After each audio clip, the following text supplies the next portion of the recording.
함께 봉독하신 말씀 사무엘하 7장 1절에서 3절 말씀 중심에서 다윗의 비전이라는 제목으로 함께 말씀을 통해 은혜 나누기를 원합니다. 비전은 내다보는 미래의 상황이다, 이렇게 사전적으로 의미를 전해줍니다.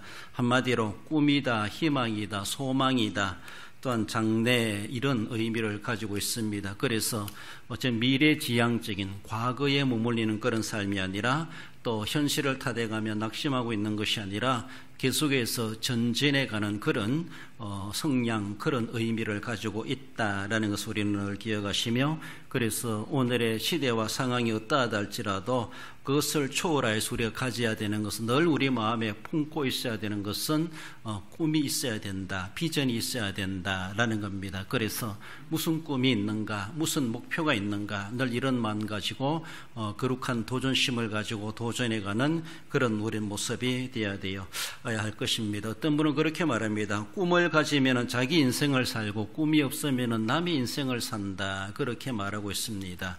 우리는 내 꿈이 있으니까 자기 꿈을 위하여서 이런 공부 저런 공부도 하게 되고 이런 노력 저런 노력도 하게 되고, 그런데 돈을 투자할 줄도 알고 꿈을 성취하려고 목적 있는 삶을 살아가지만은 물론 꿈이 없으면은 쉬운 말로 주어지는 대로 되는 대로 사는 것은 남존일 할 것밖에 없다라는 겁니다. 그래서 어떻게든 도리어 남이 나를 위해서 도와주고 살아갈 수 있을 만큼 뚜렷한 목표의식을 가지고 그 뜻을 정하여서 그렇게 살아간다는 것은 지극히 중요합니다. 남의 인생 살아가 볼 필요 없습니다. 내 인생 내가 설계하고 내가 살아가려고 몸부림치고, 또한 하나님의 도우심을 간구하며 그런 긍정적인 모습에서 더 나아가서는 꿈을 가지지만은, 비전을 가지지만은 오늘 본문에 다윗이 말하는 것처럼 자기 이기심을 가진 자기만을 위한 것이 아니라 신앙의 배경, 그리고 하나님과 관련된 그런 꿈을 가지고 그 꿈을 이루어 주기를 하나님께 간구하며 도우심을 간구하며, 그래서 하나님이 도와주시는 그 은혜를 또한 삶 속에서 체험해 갈 수 있게 됩니다. 이러한 어찌면 꿈을 가진 사람이 있는가, 꿈이 없는 사람, 두 종류의 사람이 있다고 하는데, 결국 우리는 꿈이 있는 사람으로 살아가고, 다윗이 어떤 꿈을 가졌는가, 어떤 비전을 가졌는가 함께 살펴봅니다. 먼저는 하나님의 은혜에 대한 비전임을 말씀하죠. 1절에 여호와께서 주위의 모든 원수를 무찌르사 왕으로 궁에 평안히 살게 하신 때에, 그가 꿈을 가질 수 있는, 비전을 가지는 동기가 무엇인가? 하나님께 많은 은혜를 입었다는 겁니다. 그 은혜 입은 것을 결코 잊지 않고 있는 다윗이었음을 볼 수가 있죠. 다윗은 하나님에 대한 그 사랑이 남다르다, 이렇게 말할 수가 있습니다. 남다른 마음을 가지고 하나님의 사랑을 어느 누구보다 좋아했고 그리워했고 받기를 원했고, 그 은혜를 익히 기억하고 그 은혜를 노래하고 찬송하고 고백하며 하나님 앞에 또한 감사로 표현할 줄 알았던, 받는 것뿐만 아니라 받은 것을 알고 그 사랑을 하나님께 찬양으로 돌려드리고자, 그래서 2등감은 서럽다 할 정도로 그렇게 하나님께 사랑에 깊이 있는, 관련 있는 삶을 살아갔던 인물 중에 하나임을 볼 수가 있습니다. 어린 시절부터 그는 늘 하나님을 생각했고, 어디를 가든지 무엇을 하든지 하나님을 노래하기를 좋아했고, 하나님이 함께 하시는 것을 늘 경험하고 체험하고, 목동 목자일을 한다 할지라도, 또 나라 일을 한다 할지라도, 어떤 처지 어떤 지위에 놓인다 할지라도 늘 자기와 함께하고 계시는 하나님을 그는 고백했고, 하나님을 노래했고, 눈에 보이지 않지만 늘 나와 함께 하신 하나님이시라는 것을 그는 인정하면서, 현실적으로는 피난 생활하고 생명의 위협을 느끼고 하루에도 두 발 뻗고 잘 만한 그런 평안하지 못하는 시절을 보냈다 할지라도 여전히 하나님이 자기와 그 생활에서도 함께 하시고 도와주고 계시다는 것을, 하나님이 내 생명의 안전이 되시고 바위가 되시고 피난처가 되신다는 것을 늘 위협받는 가운데서도 노래하면서 고백하며 그렇게 하나님의 사랑을 나타냈고, 늘 하나님을 의지하며 하나님이 자신의 오로지 꿈이 되신다, 하나님이 나에게 이를 하나님으로 말미암아 그런 꿈을 얻게 된 것을 보여주고 있습니다. 이런 모습 속에서 우리가 어쩌면 다윗도 남다른 고난의 삶을 살아가야만 했다고 하는 것을 볼 수가 있죠. 많은 사람들은 지난날에 많은 가난을 겪고 또 병체를 하고 또 원치 않는 그런 남들이 당하지 않는 그런 불행스러운 일들을 겪기도 하기도 한 거 있습니다.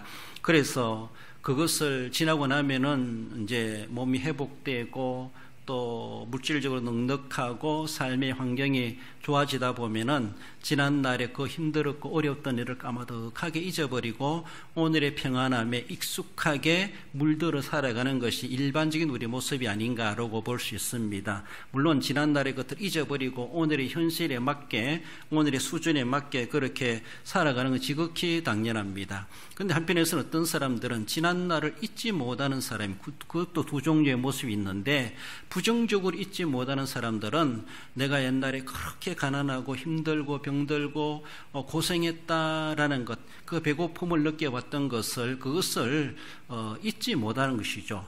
지금은 넉넉하면서도 오늘도 가난하게 살아가는 사람이 있어요. 지난날을 생각해서 함부로 돈을 있으면서도 못 써요.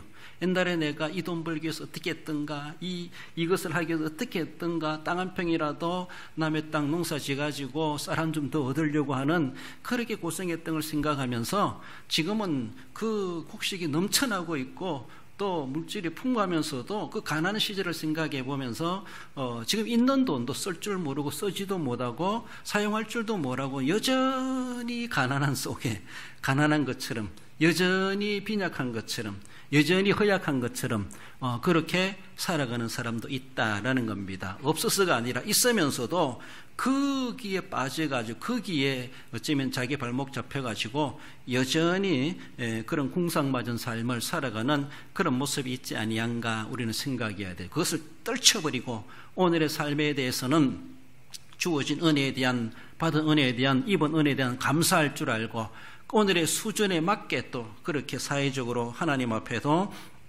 자신의 영향력을 발휘하며 살아가는 것은 또 현실적인 모습이 당연히 필요하기도 합니다. 가진 것을 자랑하고 교만하고 남들에게 그렇게 의시되라는 것이 아니라 하나님은 그렇게 극복하게 하셨고 그렇게 복을 주셨다라는 것을 잊지 말라는 것이죠. 부정적인 모습에서 과거를 잊지 못하고 살아가는 사람이 있어요. 그러나 긍정적으로 과거를 잊지 못하고 살아가는 사람이 바로 다윗이라고 볼 수가 있습니다.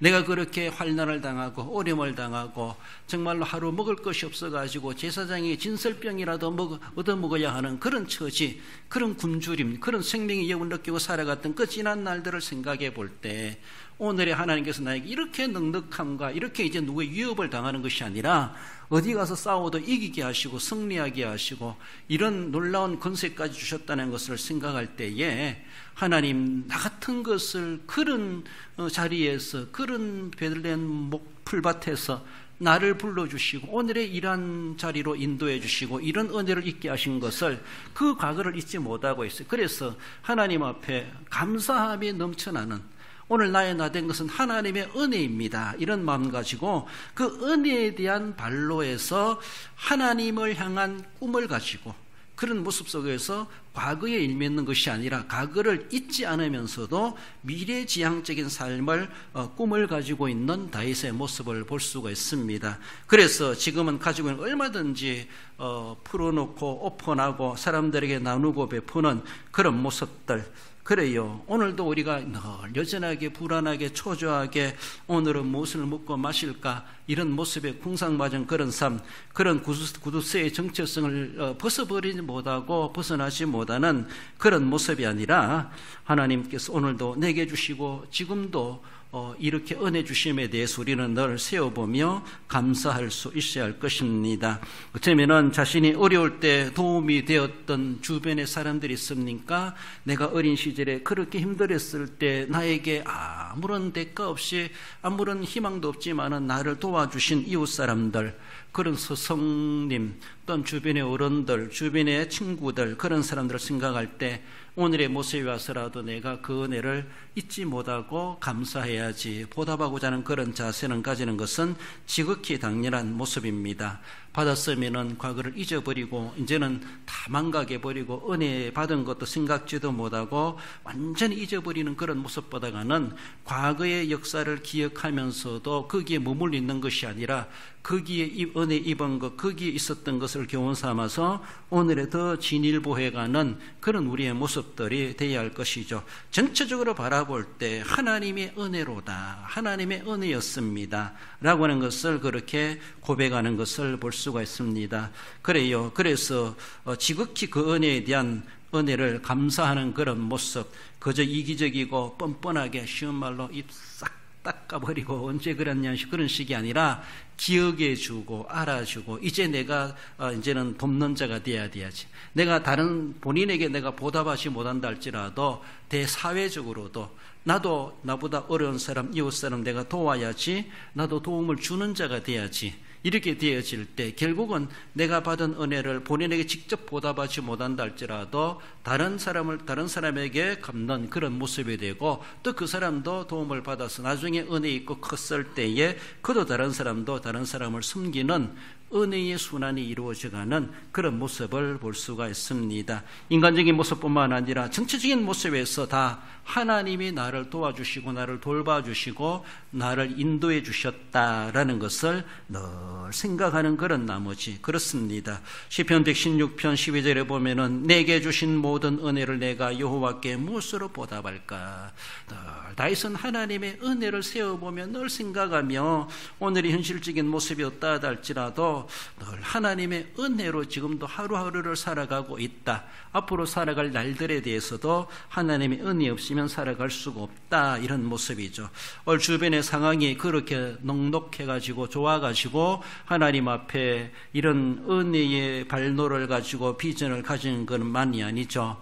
그래요. 우리의 현실적인 모습이나 다윗이 당면했던 그런 모습도 나라 사정이 그렇게 형통하지 못하고 도리어 악인들이 할보하고 악인들이 형통하고 들어가서는 그런 불편한 현실을 당면하고 있는 다윗의 그런 모습이 없잖아 있기도 하다라는 겁니다. 그러하면서도 불편한 현실이 오늘 우리 주변에 있다 할지라도 하나님의 도우시는 은혜도 현실 속에 잠재하고 있다는 겁니다.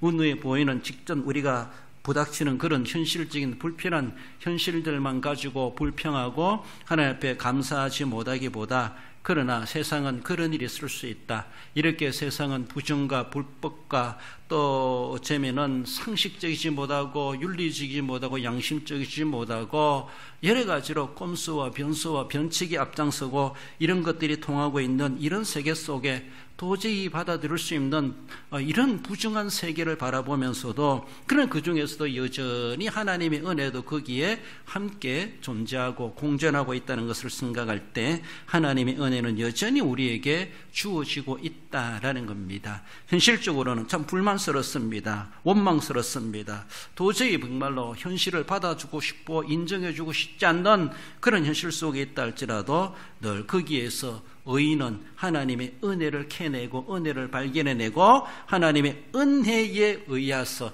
그 비전을 가지고 꿈을 가진다는 것이죠.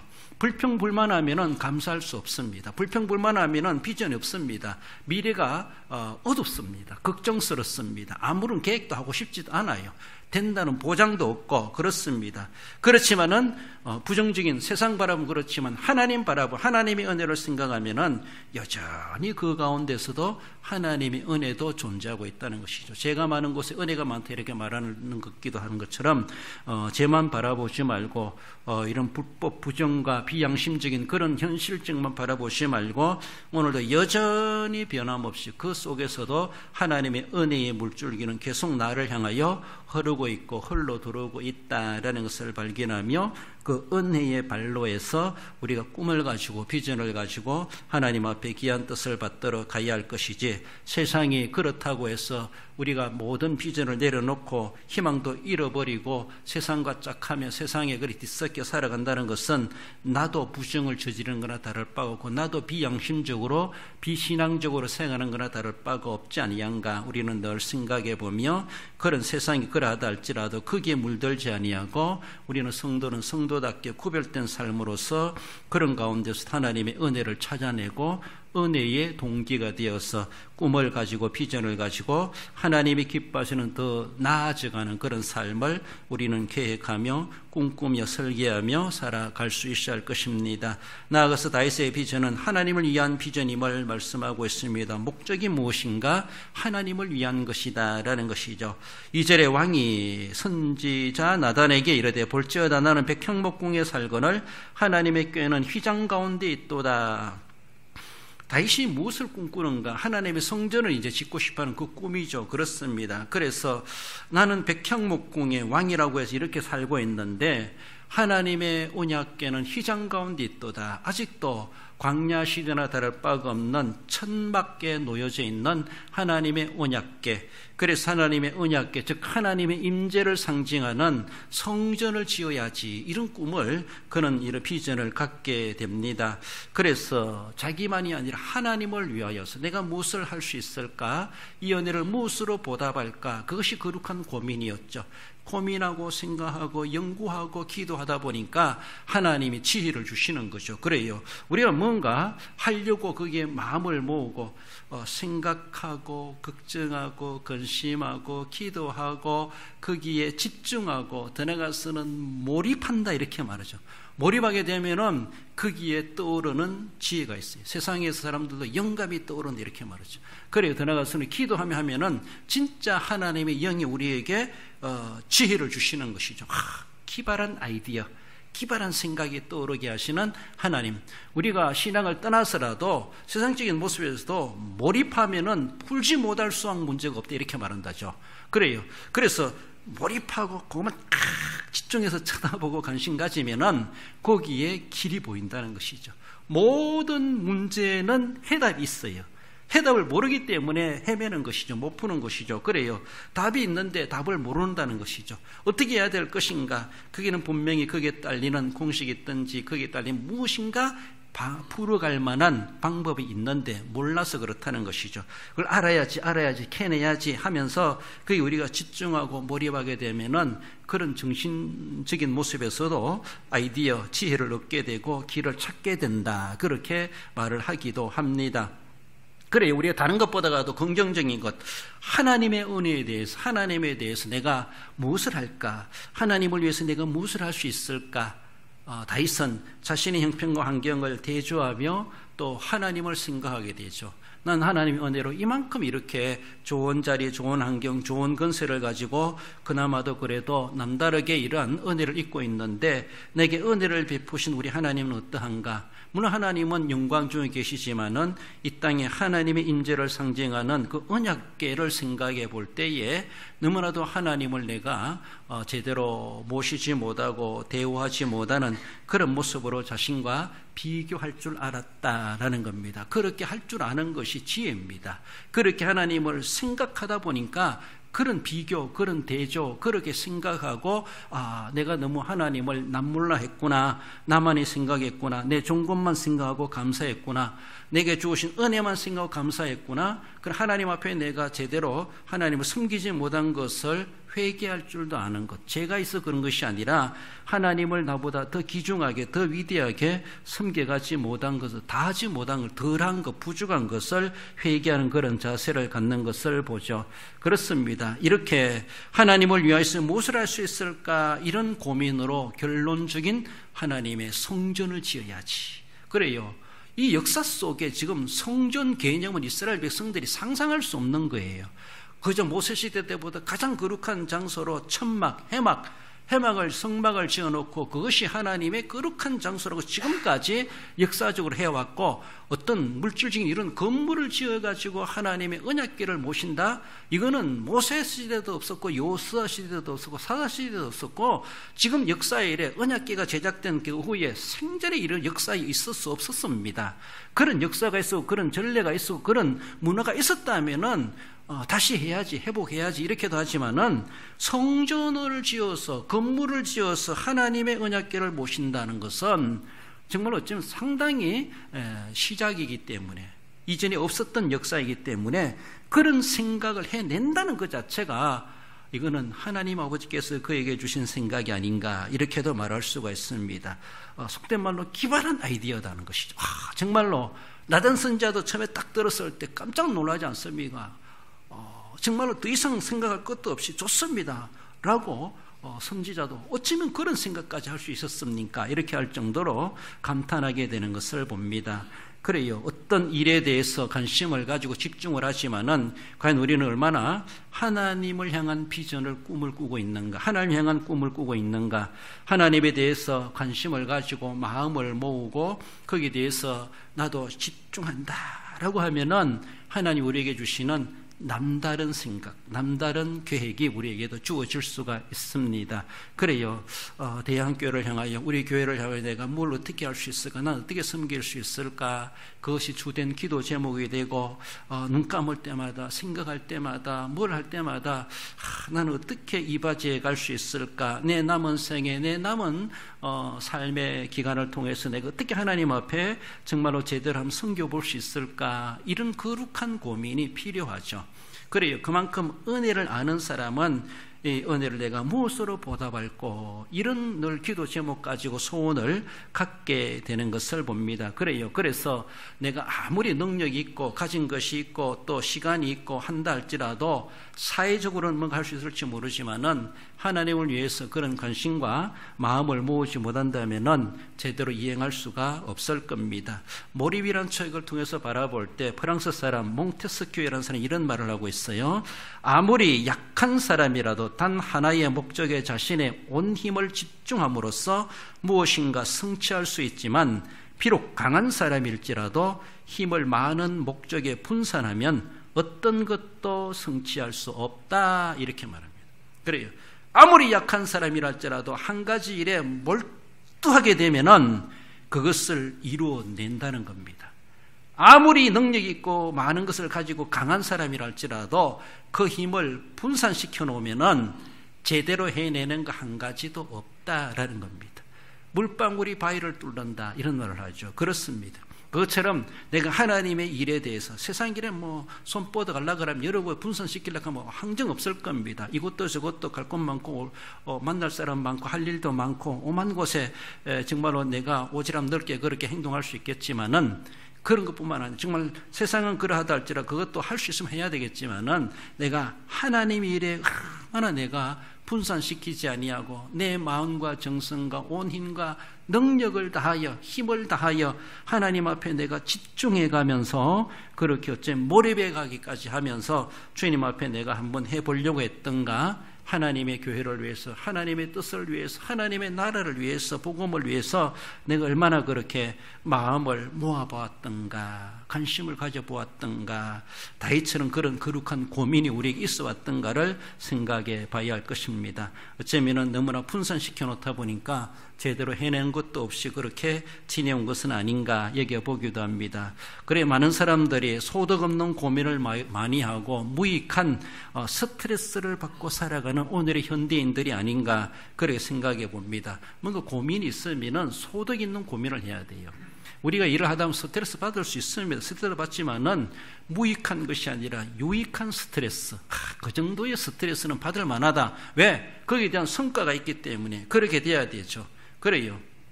이런 모습 속에서 하나님이란, 그리고 은혜란, 구속의 영생에 대한 이러한 우리의 생각과 집중이 얼마나 몰입되고 있는가. 오직 예수님 이 세상에 오셔서 십자가만을 생각하고 오직 십자가로 집중되고 십자가로 모아지고 모든 것이 구속의 사역, 예수님의 모든 사역은 어쩌면은 위로 하나님만을 생각하고 아버지의 뜻이니까 아버지가 일하시니 나도 일하고 아버지께 묻고 아버지께 보고하고, 그리고 아버지의 뜻을 이루기 위해서 내 뜻이 아니라 오직 하나님 아버지만을 집중하고 몰입하고 세상으로 보면은 십자가를 향하여 그렇게 한 걸음 한 걸음 나아가고 그것으로 집중되셨던 예수님의 거룩한 사역을 볼 수가 있습니다. 그래요. 그렇게 하심으로 우리도 오늘 이 세상에서 우리가 살아가면서 하나님에 대해서 세상의 어떤 비중만큼이나 하나님 앞에 내가 얼마나 하나님의 뜻을 이루어드리는 그런 목적의식, 그런 비전과 그런 꿈을 가지고 있는가.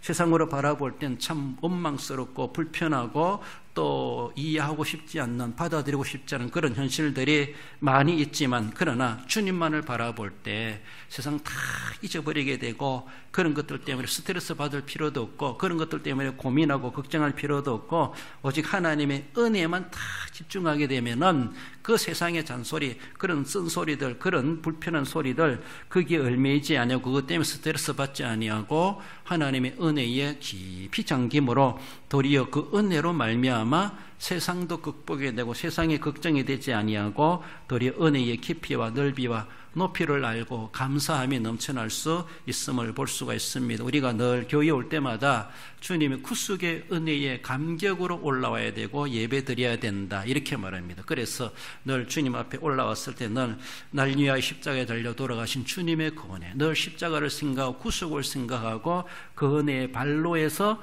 자발적으로 하나님 앞에 예배하는 그런 자세가 되어야 되지, 시간 때문에 올라와가지고 또 한 시간 어떻게 앉아있나 이 생각하다 보면은 시간이 지겨워. 그러니까 구속의 은혜를 생각하면요, 지겹지가 않고 졸리지가 않고 힘들지가 않고 이 시간이 즐겁고 기다려지는 거예요. 그것이 아니라면 우리는 제대로 뭔가 진정한 집중해야 될 때 집중하지 못하고 마음은 딴 데가 있으니까 어지럽고 혼란스럽고 산만한 거예요. 그러면 내가 하나님을 위한 비전이 무엇이 있는가? 다윗처럼 뭐 걸출한 이런 큰 역사를 하라는 것이 아니라 내가 이 시간 이 하루 내가 하나님을 향하여 내가 어떤 마음을 내가 쏟아야 될 것인가, 어디에 마음의 관심을 집중 줘야 될 것인가, 오늘 이 순간에 오늘 이 시간에 내가 어떻게 하나님만을 생각해야지, 세상 다 잊어버리고 열들 다 내려놓고 오직 하나님께만 집중하고 하나님께만 몰입했을 때 하나님 여기에 계시고 나를 만나주시고 내게 지금도 이렇게 속삭여 주시는구나, 남다르게 들을 수 있지 않겠는가라는 것입니다.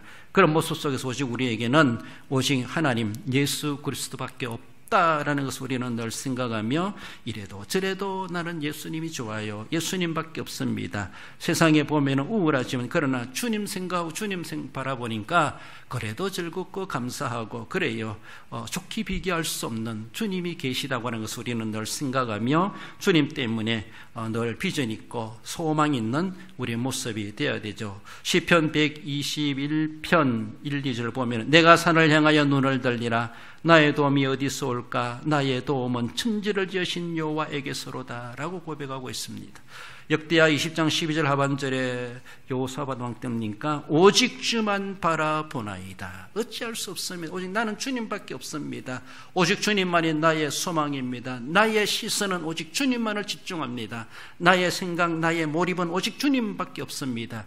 주님께 내가 몰입합니다. 이렇게 주님만을 바라보고 주님의 도우심을 소망하며 그리고 고백하며 감사하는 이러한 시편의 기자나 또한 하나님의 사람들의 고백을 들어봅니다. 그렇습니다. 하나님을 위한 비전이 내게 있는가? 그 비전을 품고 하나님이 때문에 하나님을 위한 그런 우리의 꿈을 가지고 하나님께 섬겨가야 할 것입니다. 마지막으로 다윗의 비전은 마음에 따라 행하는 비전임을 말씀합니다. 실천적이죠. 4절 말씀에 나단이 왕께 아뢰되 여호와께서 왕과 함께 계시니 마음에 있는 모든 것을 행하소서 하니라. 다윗의 이런 비전의 계획을 들었던 나단 선지자가 얼마나 감탄하는지, 어쩌면 그런 생각까지 할 수 있었습니까? 참 좋습니다. 당장 행하시옵소서라고 했지만은 조금 있으니까 하나님의 계시가 나단 선지자에게 임하였습니다. 다윗에게 다시 가서 아뢰라. 다윗은 안 된다라고 해라. 이러이러하기 때문에 안 된다라고 해라라고 하며 하나님의 나단도 들어 청청병력 같은 소리, 하나님 다윗이 저렇게 좋아하는데 그걸 거절하시면 어떡합니까? 그거를 막으시면 어떡합니까?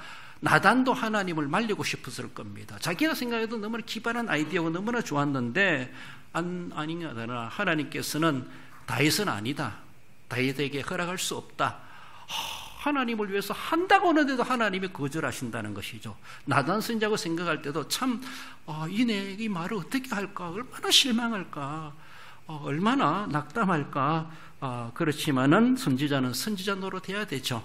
하나님 주신 말씀 그대로를 다시 돌아가 가지고 다윗에게 알리지 않습니까? 역대상 22장 8절에 보면은 너는 피를 심히 많이 흘렸고 크게 전쟁하였느니라. 이것이 이유였습니다. 다윗이 따지죠. 하나님, 내가 전쟁 뭐 내가 하고 싶어 했습니까? 나를 위해 했습니까? 나 살자고 했습니까? 이스라엘 위해서 했고 하나님 위해서 했고 싸우는 곳곳마다 하나님의 이름을 드러냈고 얼마나 따질 수 있겠습니까? 다윗이 뭐 누구 위해서 자기 위해서 싸웠습니까? 조국 이스라엘을 위해서 싸웠죠. 그렇잖아요. 골리앗부터 해가지고 수많은 전쟁을 했죠. 그래서 이겼습니다. 그리고 영토도 확보했어요. 백성들을 살려냈어요. 이웃 나라들이 감히 넘보지 못하도록 나라를 강국으로 만들어 놓았어요. 그래요. 하나님의 이름이 땅에 떨어지지 아니하고 이 땅에 하나님의 살아계시다는 것을 나타내는 오직 만군의 여호와 이름으로 나아갔고 하나님의 자존심을 세워놓는 그런 전쟁을 해왔습니다. 그런데 하나님께서는 내가 전쟁도 싸움도 피 흘림도 나를 위해서 나 살자고 한 것이 아니라 이스라엘을 위하고 하나님을 위해서 싸웠는데 하나님은 또 핑계 대시기를 너는 심히 많이 피를 흘렸고 전쟁을 많이 하였다. 이것도 또 따지보면 따질 만한 내용입니다. 그래요. 그렇지만 하나님이 나단 선지자에게 다윗에게 안 된다는데 어떡합니까? 하나님이 불허하신다는 것이죠. 더 이상 우리는 할 말이 없습니다. 아무리 조목조목 따져도 하나님을 이길 수 없어요. 얼마나 합리적이고 따질 만한 내용이 됩니까? 선지자도 도저히 하나님이 이상하다, 하나님을 이해 못하겠다 이렇게 생각할 수 있을 거예요. 다윗이 이상한 것이 아니라 하나님이 이상한 것처럼 여겨지고 도저히 하나님을 이해 못하겠다 이렇게 할 정도로. 여러분들 살아가시면서 그런 거 못 느낍니까? 나는 정말로 한다고 했는데 하나님 도저히 왜 나에게 이렇게 대하시는가? 내가 뭐 잘못한 건 뭐 있나? 다 잘했어요. 하나님 하라는 대로 했어요.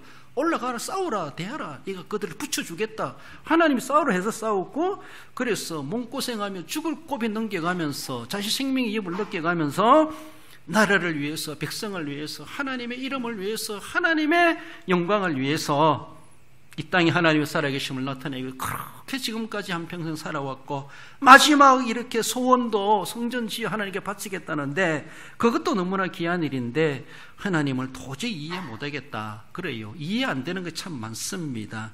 하나님이 왜 다윗이 이렇게 열정을 꺾어버리시는지, 왜 안 된다고 하시는지, 진짜 이유가 무엇인지 진짜 이유는 성경은 말해주지 않습니다. 바로 이 말씀이죠. 그냥 넌 피를 많이 흘렸다 이것이죠. 그렇다고 해서 안 된다고 할 수 있겠는가? 하나님의 속도 그리 잘할 수 없지만 그래요. 우리가 이해할 상식적으로 생각해도 우리 이성적으로 생각해도 도리어 내가 잘못이 아니라 내가 잘못된 생각에 하나님이 잘못 생각하는 것 같고 하나님이 잘못 결정하는 것 같고 하나님 잘못 이해하는 것 같고 하나님 어찌 나에게 이렇게 대하실 수 있습니까? 사울왕이 한다면 안 된다고 하면 되지. 그럼 내가 하는데 다윗이 하는데 내가 어떻게 하나님 앞에 순종해 왔는데 라고 생각하며 그렇죠. 그래요. 너 아들 솔로몬을 통해서 하시겠다 이것이죠. 뭐 솔로몬은 뭐 하나님께 한 거 뭐 있습니까? 지금까지 그저 아버지가 다 일구는 그 위에 꽃 피어난 거 열매 맺어난 거 열매 거두는 것밖에 안 되는 솔로몬인데 결국은 그래 솔로몬 성전 그 이름을 붙이지 않습니까? 사실은 다윗 성전 이렇게 해야 되죠. 원래는 그래요. 아무튼 하나님은 다윗의 이름은 안 된다 라고 했기 때문에 다윗의 이름을 붙이지 못했지 않았나라고 볼 수가 있습니다. 하나님의 불우하심에 대해서 도저히 이해할 수 없습니다. 이해할 수 없는 일들이 일어납니다. 그러나 하나님의 폭넓은 뜻이 계시다고 하는 것을 우리는 생각해야 되죠. 그러나 하나님께서 그가 자제를 준비하는 데는 막지 않으셨습니다. 너는 얼마든지 준비는 해라. 준비하는 것은 허용하셨던 것 같아요. 그러나 실제로 땅에 기초를 놓고 세우는 것은 너희의 아들들에 가서 할 것이다. 이것이죠. 하게 하실 것이라는 것이죠. 다윗이 꿈꾼 것을 지금은 현실적으로는 성취되지 않는다 할지라도 너가 떠나간 이후에 분명히 너 꿈이, 너 비전이 성취되도록 하나님이 보장해 주시겠다. 이것이 다윗에게 받는 유일한 위로라고 볼 수가 있어요. 완전히 성전 진흥이 이제 없다는 것이 아니라 이루게 하시겠다는 것이죠. 이루게 하시겠다는 것이죠. 하나님은 참 그런 하나님이십니다. 다윗의 하나님, 솔로몬의 하나님.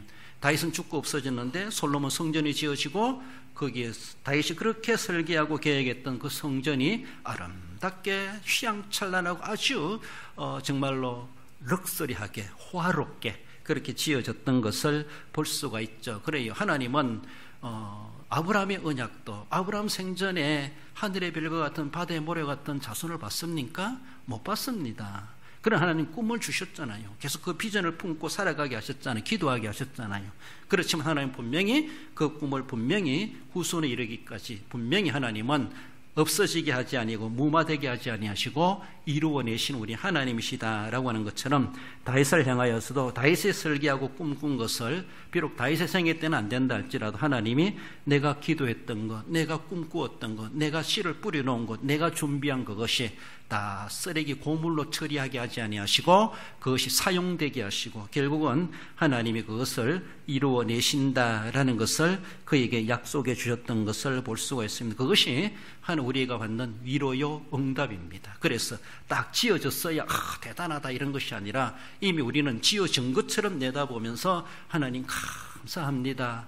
이 눈에 아무 증거 보이지 않고 이 눈에 아무 흔적 보이지 않아도 하나님은 나는 간다 할지라도 아브라함과 이삭과 야곱의 하나님 여전히 살아계심으로 내 아들 대에 가서 그 작은 성전이 세워지는 것을 그는 이미 본 것처럼 감사했던 다윗이 아닌가 그렇습니다. 오늘 우리가 기도 심은 것 이것이 하나의 비전이 기도죠. 그 꿈과 비전이 결국은 내 시대는 아무런 소망이 보이지 않지만은 그런 하나님의 뜻이라면은 하나님이 그 모든 기도를 받으시고 우리가 준비한 기도, 우리가 뿌리는 기도 그 자재를 가지고 나중에는 그것을 조립하고 거뜬하게 세워지게 하시는 보장해 주시는 우리 하나님이시다라는 것이죠.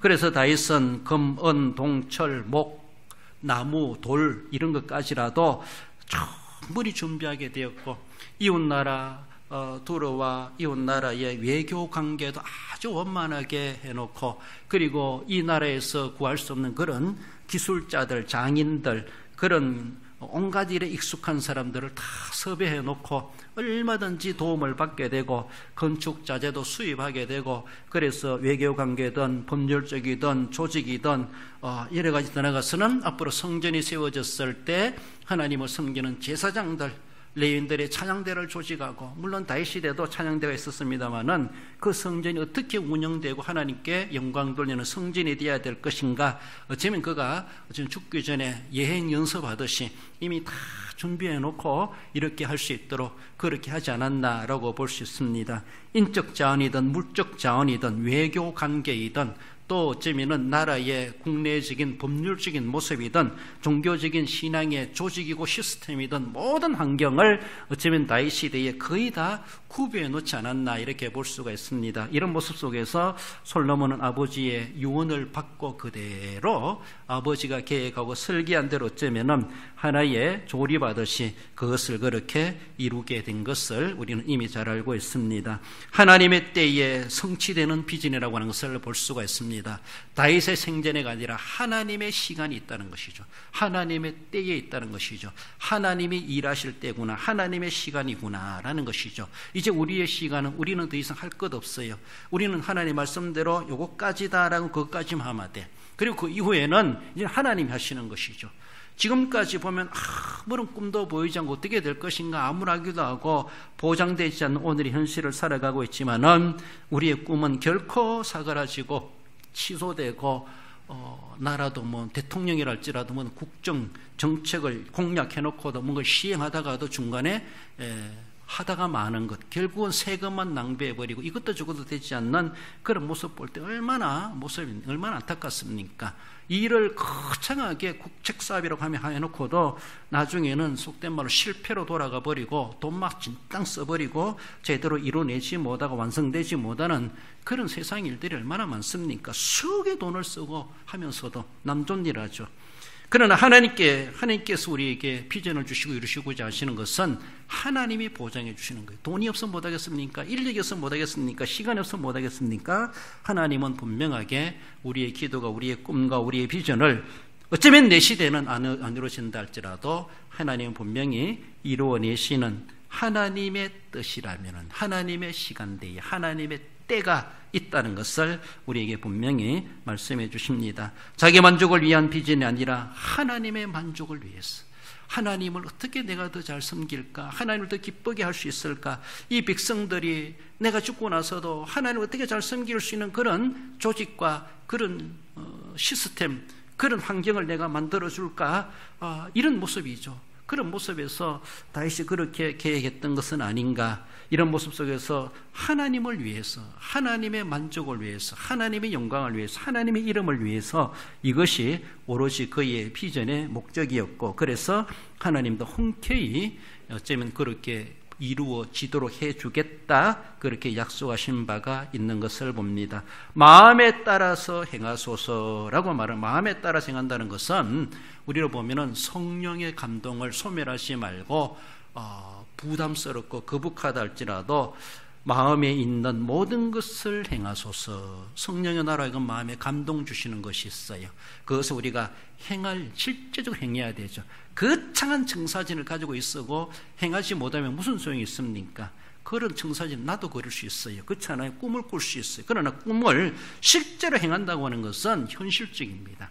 쉽지 않습니다. 그러나 해야만이 분명하게 이루어지게 되는 것이죠. 다윗은 짓지는 못했다 할지라도 건축자재 모든 필요한 이러한